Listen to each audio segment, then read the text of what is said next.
చూడండి ఇక్కడ శ్రీ వీధి ఎల్లమ్మ పుట్టబంగారకు బయలుదేరుతున్నాయి పెద్ద మనుషులు అందరూ రెడీగా ఉన్నారు. ఇంకెవరైనా ఉంటే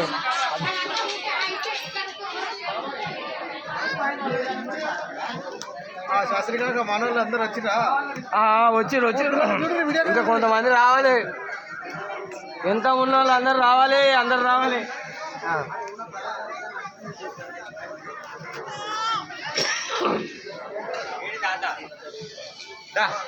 ఇది నిప్పులాడ ఇప్పుడే ఆడ మాట వేసింది రావా దాదా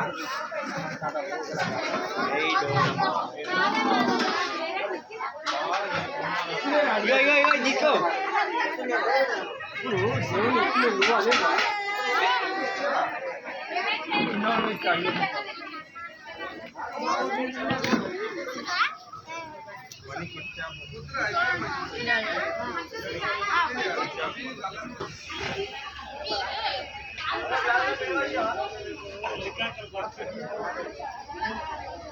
చూడండి శాస్త్రి అంజయ్య గారు నిప్పుల కోసం అమ్మవారి కోసం ఎంత కష్టపడుతున్నారు.